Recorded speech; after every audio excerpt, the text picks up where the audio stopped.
कथाटा शुणिले आश्चर्य लागिपारे किंतु मेदबहुलता आज सारा दुनिया रे गोटे महामारी भली व्यापी जाइछि। आउ एहा जोगु प्रतिवर्ष लक्ष लक्ष लोक निज जीवन हराउछंती। तेबे आसंतु आज आमे एही नीरव महामारी रो गभीरता को बुझिबा आउ जानिबा जे एहा आम स्वास्थ्य उपरे केमिति प्रभाव पकाउछि। भावन्तु तो आम सामनारे दुईटा रास्ता अछि। गोटे पटे सुस्थ सतेज आउ खुशी भरा जीवन, आउ अन्य पटे रोग आउ निराशारे बुड़ी रहिथिबा एक अंधारिया रास्ता। जानती मेदबहुलता ही एही दुईटी रास्ता भितरे थिबा पार्थक्य होई पारे, किंतु सबुठु बड़ आउ भल कथा हेउछि एहाकु रोका जाई पारिबो। अच्छा, तेबे मेदबहुलता माने प्रकृतरे कौन? आमे अधिकांश भाबु जे एहा केवल ओजन बढ़ी जिबा, किंतु ना, एहा तारठु बहुत बेसी किछि। मेडिकल साइंस एहाकु गोटे गंभीर आउ जटिल रोग बोली कुहे। जदि सरल भाषारे बुझिबा, मेदबहुलता हेउछि एमिति एक अवस्था जोठी शरीर रे एते मात्रारे चर्बी जमा होई जाए जे ताहा स्वास्थ्य पय विपद सृष्टि करे। एटी जटिल शब्दटा बहुत गुरुत्वपूर्ण, कारण एहार कारण आ एहार प्रभाव बहुत व्यापक। ताहले एहार प्रभाव केते दूर जाय होई पारे?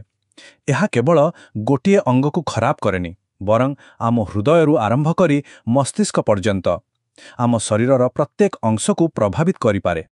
देखंतु, जेतेबेले शरीरर ओजन बढ़े, आम हृदय को सारा शरीर को रक्त पहुंचेबा पई बहुत अधिक परिश्रम करबाको पड़े। आउ एही अतिरिक्त चाप ही high blood pressure, high cholesterol आउ एपरि की हार्ट अटैक भली मारात्मक रोगर आशंका को बढ़ेई दिए। कथा केवल हृदय रे सरुनी। आपण जानती जेउमानकर ओजन अधिक सेमानंकु टाइप 2 डायबिटीज हेबार संभावना प्राय 4 गुण अधिक थाए। एहा छड़ा मेदबहुलता शरीर भितरे कैंसर सृष्टि करुथुबा कोशिका गुड़िकु भी सक्रिय करिदे पारे। हेले कथा एतिगिरे भी सरी नाही। अत्यधिक ओजन आम आंठुगंठी उपरे एते चाप पकाए जे ऑस्टियो आर्थराइटिस भली समस्या देखा दिए। एहा सहित रातिरे सोइबा बेले निश्वास बंद होई जिबा, जहाकु आमे स्लीप एपनिया कहू, आउ फैटी लिवर भली रोगर आशंका मध्य बहुत बढ़ी जाए। केबे भाबिछंती कि मेदबहुलता आम मन उपरे केमिते प्रभाव पकाए? एहार किछि अदृश्य परिणाम भी अछि, जहा आम शरीर भली आम मन को भी दुर्बल करि दिए। कल्पना करंतु टिके, प्रतिदिन लोकमाने केवल ओजन पाई जनकु भिन्न नजर देखुछंती। एही सामाजिक कलंक सेही व्यक्तिर आत्मविश्वास को पूरा भांगी दिए, आउ ताकु धीरे धीरे डिप्रेशन आउ एकाकीपण भितरकु ठेली दिए। एही मानसिक चाप आउ शरीर रे हॉर्मोन रो असंतुलन प्रजनन क्षमता उपरे भी बहुत गभीर प्रभाव पकाए। यह बंध्यात्वर कारण होई पारे आउ गर्भावस्था समय विभिन्न प्रकारर जटिलता सृष्टि करि पारे।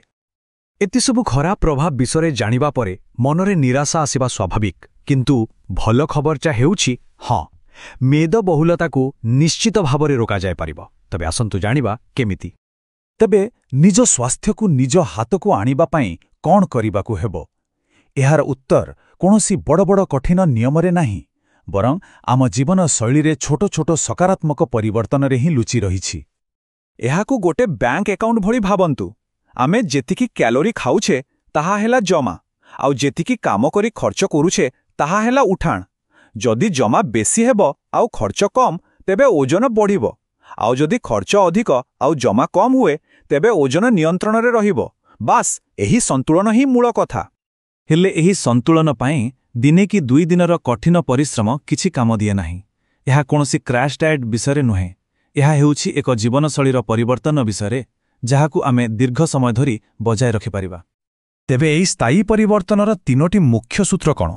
प्रथमटी हेला सुस्थ खाद्य, द्वितीयटी नियमित व्यायाम आउ तृतीयटी हेला आमर दैनंदिन अभ्यास रे किछि छोट छोट किंतु गुरुत्वपूर्ण परिवर्तन। देखंतु, सुस्थ खाद्यर अर्थ केबे भी स्वादहीन खाद्य नुहे।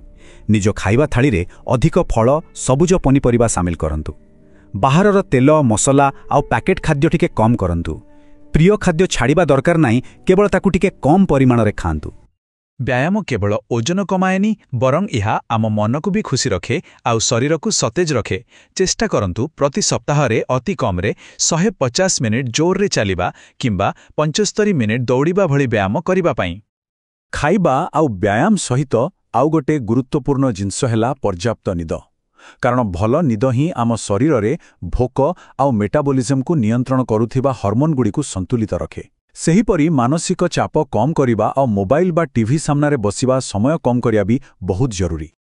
ମନେ ରଖନ୍ତୁ, ଏହି ଯାତ୍ରାରେ ଆପଣ ଏକା ନୁହନ୍ତି। ପରିବାର ଆଉ ସାଙ୍ଗସାଥୀଙ୍କ ସମର୍ଥନ ଏକ ବହୁତ ବଡ଼ ଶକ୍ତି। ଏକାଠି ମିଶି କୌଣସି ଲକ୍ଷ୍ୟ ହାସଲ କରିବା ବହୁତ ସହଜ ହୋଇଯାଏ।